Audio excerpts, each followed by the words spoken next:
Before we begin, just a quick thing. I've got a website where I do reviews, I've got a gaming channel, and I'm also an author. My book's on Amazon, links in the description. Thanks a lot, let's begin.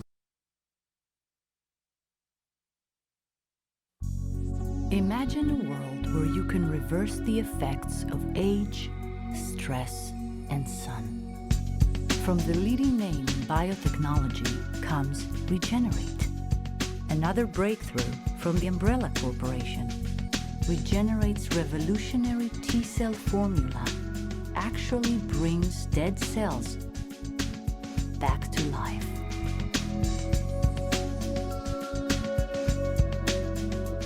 Now, your youthful beauty can last forever. Always consult your doctor before starting treatment. Some side effects may occur.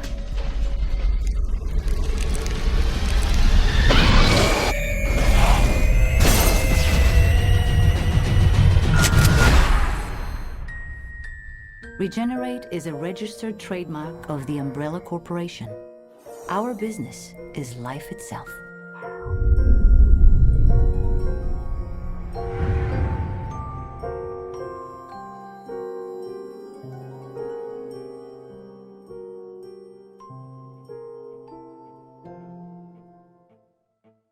Almost straight after the completion of the first Resident Evil film, Anderson began working on the script for the second film. For the first film, Constantine were unwilling to have the addition of characters from the games, but given the popularity of the first film following release, Anderson was allowed to add characters from the games. This is where I feel the film made its biggest mistake, but more on that later. For now, let's have a look at the plot. The day after the events of the first film, Umbrella reopened the Hive to send in a research team. That obviously doesn't go well, as the zombies and other T-virus creatures savage the research team and escape the Hive. Anyway, Umbrella soon realised that shit is about to go down, and so begin evacuating Umbrella officials, including Professor Charles Ashford, who is later hailed as the creator of the T-virus, to help his daughter Angela. Angela is picked up from school, but the car carrying her crashes. Ashford stays behind to find his daughter. Meanwhile, Alice wakes up in the ruined Raccoon City and soon meets up with Jill Valentine, a disgraced and suspended police officer who is still allowed to possess a firearm and is called in to help with the infected. Peyton Wells, Jill's friend and colleague, Terry Morales, a local reporter, Lloyd Jefferson Wayne, or LJ, and Carlos Oliveira, one of many of Umbrella's guns for hire who were sent in to fight the infected and just left behind. After retrieving Angie from her school, the group must escape Raccoon City before a nuclear device is detonated and destroys the infection, all the while being hunted by the Umbrella-controlled super mutant, Nemesis. Milla Jovovich returned to play Alice, and if you skip the credits of the last film, you'll actually get to find out Alice's name as she speaks it in her little intro with her sort of catchphrase. My name is Alice. Let's address the elephant in the room and talk about the introduction of characters that were imported from the games. Originally, an ensemble of characters were to be included, but for simplicity, just two were, namely Jill Valentine, played by Sienna Guillory, and Carlos Oliveira, played by Oded Fehr. The director of the original game, Shinji Mikami, was opposed to the addition of Jill Valentine, as he felt that her appearance in the films would quell the Japanese fans of Valentine. His mind was quickly changed when he saw Guillory's performance. Another character from the game was Sergeant Nikolai Janofev, who's played in the film by Zach Ward. Nikolai was a bad guy in the game, but in the film, Sergeant Janofev saves Angie and Jill from the zombie dogs in the school. His appearance is fleeting. I've only ever seen Zach Ward in that confusing and questionable Postal film. I wrote an article about that one, and it's definitely one of the video game adaptations that got carried away. And of course there is Nemesis, who is performed by Canadian actor and stuntman Matt Taylor. The suit that Taylor wore was especially moulded to fit his 6'7", 320-pound frame, and the whole suit weighed in excess of 60 pounds. He would also be required to hold and fire a modified General Electric N134 minigun that weighed an additional 60 pounds, and was told that the gun would weigh 100 pounds when it was fully loaded. On top of the characters from the games that we'll talk more about a little bit later, there are some new original characters such as Professor Charles Ashford, who is played by Jared Harris. This is why I love Jared Harris. He can do serious things like The Terror and Chernobyl, but also appear in Resident Evil Apocalypse and not have it affect his career whatsoever. He's a legend. Then his daughter Angela, or Angie. Angie was born with presumably the same affliction that causes her father to be in a wheelchair, and not wanting the same future for his daughter, Ashford created the T-virus. She has to keep injecting herself with the T-virus and also the antivirus so she can walk, but also so she doesn't experience any mutations. Then there's LJ, who also appears in the next movie. Not a lot is known about him, but then again, we don't need to know a lot. He's the comic relief. GTA motherfucker! Oh, yeah! 10 points! One thing I do know is that Snoop Dogg was originally slated to play LJ but then dropped out. Comedian Mike Epps stepped in to play the role. In case you haven't noticed, Apocalypse takes a lot of influence from Resident Evil Nemesis, including the characters, setting and the locations they visit. The police station and the church are influenced by Resident Evil 2 and or 3, and also possibly the gun shop that Alice visits could have been inspired by the start of Resident Evil 2. With an ever so slightly inflated budget of $45 million, this gave the production team a chance to branch out when it came to the monsters. The dogs made a comeback, and whilst the gooiness and stickiness of the dogs were enhanced with digital effects, the method of making up the dogs was the same as the first film, which was to gather a load of Dobermans and put makeup on them. The team also faced the same problem in the first film, which was stopping the dogs from licking off the makeup. Speaking of, the decision to add the liquor in the last film was a decision that was made late in production, and so work on the liquors began early. Rather than having a big puppet to manoeuvre around, instead the liquors were entirely computer generated. No one can deny that Nemesis looked great. Matt Taylor really did a good job, and I honestly never noticed that some shots were stretched to make him look taller. Did you? Also, the cast put a lot of effort into researching their characters and putting a bit of thought into their performances, along with training both physically and with weapons to prepare for the roles. This was the start of the problems for the film series, especially with the continuity errors. So Carlos is bitten by an infected teammate, and when he meets Alice at the school, she notices that he's infected.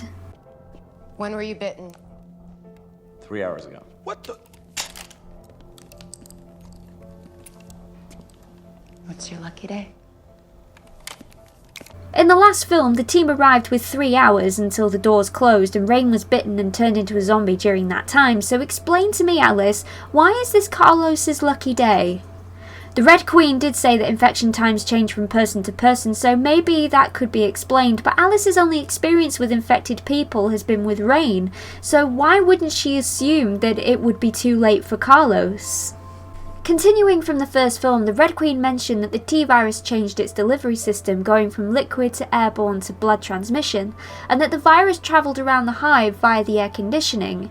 In the intro to Extinction, Alice explains that the Umbrella tried to stop infected people from leaving Raccoon City, but they couldn't stop the airborne strain. My thoughts? The hive must have some kind of filtration system that's linked to the surface, so even though there's only 1 or 2 days between the T-virus being released and then the hive being reopened, which is how Apocalypse infers the virus escapes, it could be either one that carries the infection to the surface. In the games, it's seen that the virus is released underground and rats carry the virus to the surface. Maybe that has something to do with it, but it's never shown. My point is that we don't see patient 0, and therefore how the infection properly starts. Also, why are they sending in a research team? I thought the point of getting a rush on in the first film was that they were sealing the hive to avoid any possible contamination. I know that guy says we're reopening the hive, I want to know what went on down there. Wouldn't the fact that only 2 people came back and 1 was mutating lead them to conclude that something not very good went on down there? This is the film that offers Dr. Charles Ashford as the creator of the T-virus, which he did to help his daughter, but she has to inject herself with both the T-virus and the antivirus to avoid any further mutation. One could conclude that the fact that Ashford knew about the possibility of the T-virus causing mutations, hence the need for the antivirus, and he still gave it to his daughter. My point is it the best idea to give a medicine with such drastic consequences of a missed injection to a child? Would you? I know I wouldn't. It's said that Umbrella took the T-virus away to do further experiments and start producing biological weapons, but surely Ashford must have produced the virus somewhere, and since he's an Umbrella researcher, Umbrella must have known what he was doing. Let's take a deeper look into the characters. It's very clear from the look of Jill Valentine that they were going for a direct representation of the game. By Resident Evil 3, Jill Valentine was already well versed in the effects of the T-virus, having been through the events of Resident Evil 1. Film Jill is still a member of STARS, but knows all about the T-virus and Umbrella, and please can we talk about the outfit? I'm not one to get all angry about a woman wanting to show off her figure, but why the clone of RE3? In the game, Jill is dressed like that because she was ambushed in her apartment by zombies, but in the film, Jill comes back to her apartment in heels and she's clearly been to a party or some kind of event where a tube top miniskirt and heels would have been appropriate. She then turns on the scanner and the news, then zips on some boots, grabs her holsters and her guns, and away she goes. My point? Having Jill in the film dressing like she does in Resident Evil 3 does more to connect the films with the games, when the first film made a point of having a separate identity, which is what I thought you wanted, Paul. It would have been nice to see Jill dress more appropriately for action, you know, something that befits her character, because film Jill is not the same as game Jill. Film Jill is tougher, or more like she sounds tougher. Who the fuck are you? Remember the voice acting in RE3? Rescuing you is becoming a full-time job. Thanks, Carlos. I owe you. Listen closely, Jill. They're going to launch a missile directly into the city as soon as day breaks. At dawn? But that's only... I know. We don't have much time left. We have to split up and find a way out of here. And hey, watch out for that traitor Nikolai. Okay, it wasn't brilliant, but at least it gave the impression that game Jill wasn't all about the action and she actually had a personality. Meanwhile, film Jill is all about action, so it's kind of jarring to see her fighting in a miniskirt and tube top. I think it would have been cool to see her arrive home in the miniskirt and tube top, and then when she's about to leave, change into something that would not be as restrictive. Alice's outfit is more appropriate, and it's obvious that Jill is only dressed like that for any gamers who happen to be watching. Liberating actually to have such a kind of sexy outfit. In most films I'm like, no, don't dress her up sexy because then she can't be sexy. You know, being sexy is not about looking sexy, it's a quality. It's not a look, but actually, it kind of works. You know, you watch playback and it's like, who's that fox? Oh yeah, the hair's great and the makeup's great and the costume's great. Oh my God, I'm inside that thing. Great, moving it around like a little toy. And fun of playing a character like Jill. You've got this girl in a little tight top and a miniskirt. She's cool and she's sexy and she's fun and she's nails. I told you, the character does this thing when she's on weight. She's got the gun by her side and the hand on the hip and you've gone off to make a cup of tea and she's like, are you gonna finish the game or what? Are you gonna play with me? Come on. And I love that wiggle. It's just like, she's a girly girl. She's a sexy little minx. That's fantastic. I love the little hips going. It's really cool. The same thing cannot be said for Carlos, who's played by Oded Fehr. Game Carlos had more of a boyish charm, whilst film Carlos has been turned into a cooler figure. Again, an Umbrella soldier who was left behind during the fall of Raccoon City, his changes are more personality-based. You missed one. However, his only role is to be a romantic interest for Alice. Speaking of, I mentioned earlier that adding characters from the games was a terrible decision, and now I will explain why. One of the best aspects about the first Resident Evil film was that it was an entirely new cast of characters following a semi-related plotline to the games. Apocalypse is the film that takes the most from the games, and Alice is the only character to be in all 6 films. By adding the characters from the games that will appeal only to the fans of the games who want to see their favourite characters, which kind of makes the only non-canonical character, Alice, a little bit redundant. Yeah, she's good at fighting, which is handy in this universe, but what else does she have? Like I said, we know virtually nothing about her history, and emotionally, she's a blank slate. I'm trying, but I'm getting nothing back. All I'm saying is we still don't know anything about her. Her story continues on through the films, whilst the audience who is familiar with the Resident Evil universe know all about the imported characters from the games. Do you see what I'm saying? It's a shame because the characters from the games are important to the franchise and to the fans, and the decision to add them needed to have been done with care. From where I'm sitting, it was a little bit haphazard.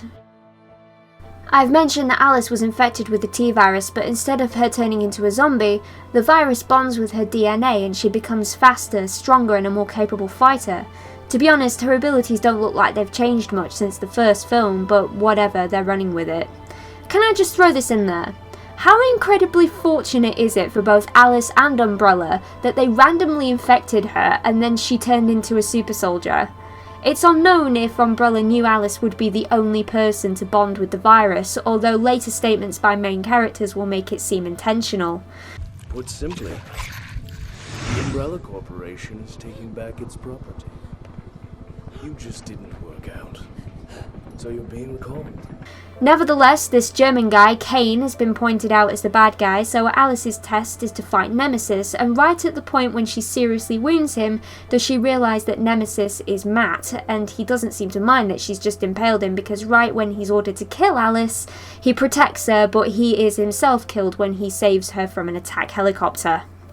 Anyone who's familiar with the story of Resident Evil 3 will know the ending, which of course results in the destruction of Raccoon City via a nuclear bomb.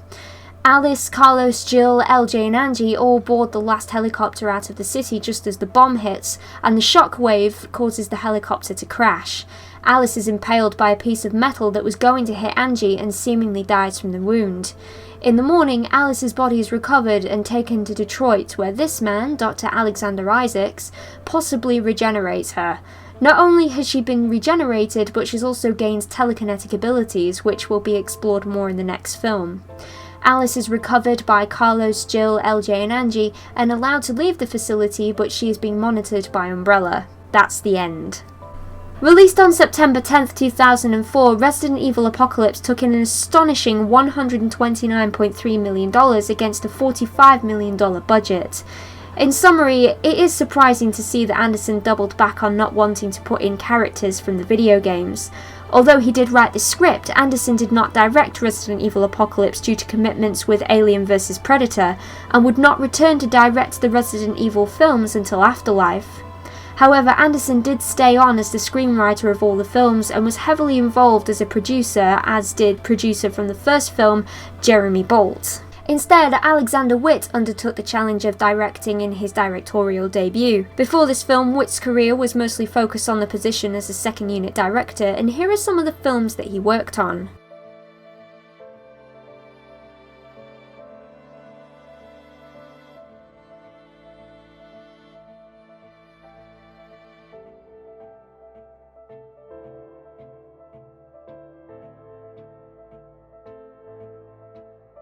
And now this survival horror film. Honestly, who knows why or where the idea to make the film more action-orientated came from. Probably from the same person who wanted to follow the events of Resident Evil 3, because that was a bullshit idea as well. I probably shouldn't say that because the new one is coming out soon, which I won't be buying for the same reason that as soon as I found out Mr. X was in the new Resident Evil 2, I stopped playing it then and there. I don't like big things with instant kill attacks following me around. I want to explore freely and with the knowledge that anything that wants to stop me from doing so can be removed at the cost of a few shotgun shells. It's the same reason I didn't like Resident Evil 7, and it's why I won't be buying the new Resident Evil 3. All of this is besides the point. The point is that the original Resident Evil 3 tried to take a more actiony turn, but still in a fixed camera, which caused endless amounts of frustration when I was playing it, because the point of a dodge move is that you can press a button and then flick a direction and away you go. But with a fixed camera, you don't know which way the game thinks you're facing, and so many attempts to dodge usually push me right into whatever I was dodging, usually Nemesis. It is my personal opinion that Resident Evil 4 is the best game because they realised that over-the-shoulder camera was the best since they were going to keep pushing the franchise forward in a more actiony way. Anyway, this video is long enough now. Apocalypse is the one film that I'm the most familiar with, and I loved this film for a long time, but now, when put against the first film and what the first film was trying to achieve, the two are polar opposites, and the addition of aspects from the game only make the unique aspects even more redundant. What's more, future films will attempt to meld the game's lore and its own, and the result is an alarming amount of contradictions, and the next film, Extinction, is one of the worst offenders.